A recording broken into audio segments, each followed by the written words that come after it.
Okay, so ito yung sabi ni client, create Amazon coupon code. Kasi gusto niyang mag-run ako ng paid ads sa TikTok, Instagram, and Google.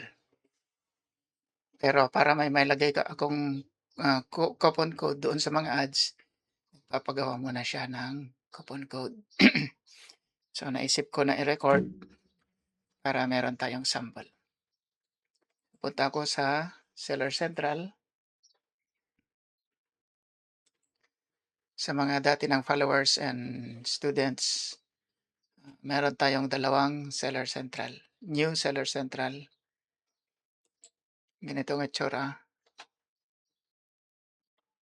And yung dati. So September pa yata ito kan effective. Okay, dito sa dating Seller Central, sa nyo na lang tayo. Ang coupon code ay gagawin sa marketing, manage promotions and deals. Okay, so nandito na tayo. Ang sabi ni client, $3 off. Ngayon, ang sabi naman ni Amazon, what happened to money off? Temporarily disabled.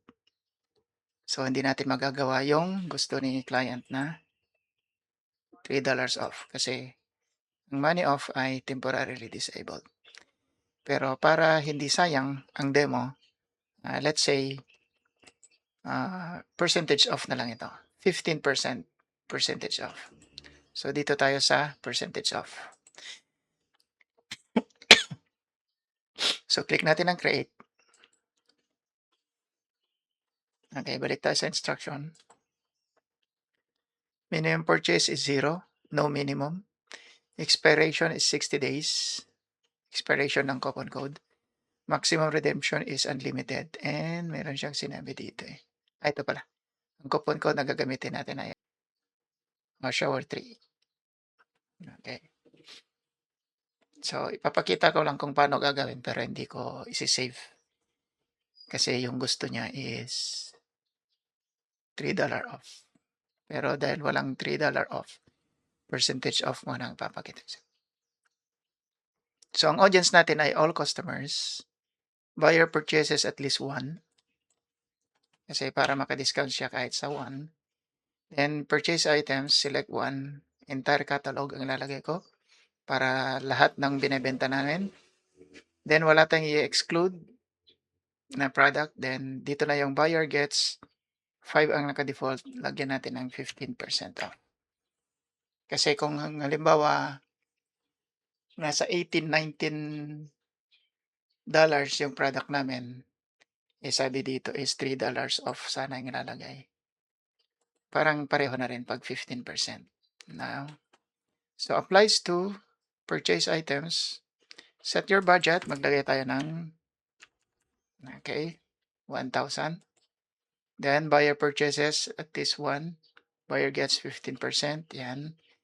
Then, usually, ginagawa natin itong 30 days.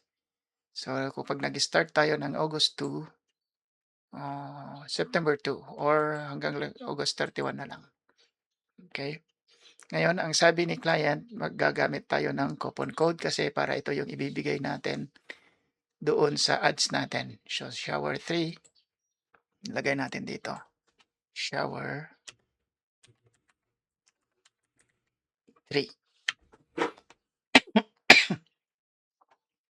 Stock promotions, no. Pwede nang i-preview. Click ko ang preview. Then, hindi ko pala naglagyan ng title. Okay. 15% all products. Social media. Inimbento ko lang yan. Ngayon, dahil ito ay ayaw niya, claim codes are 8 to 12 characters. Shower 15. Okay, 15% kasi. Preview. Pwede nang submit. Please note that you have chosen your entire catalog as the qualifying items for this promotion. Pinili ko naman talaga. So, pwede nang i-submit. So, gano'n ang gumawa ng coupon code. Pero hindi ko isa-submit kasi $3 off ang gusto niya. Tanungin ko pa siya kung okay lang na 15% off and, instead of $3 off. Wala, hindi yata pwedeng gawing draft ito. Hindi pwedeng gawing draft. So, submit na lang. Dahil hindi ko sasubmit, gawin ko na lang ulit next time pag sinabi niya, sige 15% off na. So, gano'n ang gumawa ng coupon code. Pwede ito na ibigay doon sa mga humihingi ng discount or gagamitin sa Google Ads, sa Meta Ads, para doon sa ads nakalagay na kung ano yung percentage of discount ng mga magki-click ng ads na iyon. Pahabol. Follow Provincianong VA for more lessons sa Amazon VA. Parehong Facebook page, then we have the Provincianong VA community and Provincianong VA YouTube channel.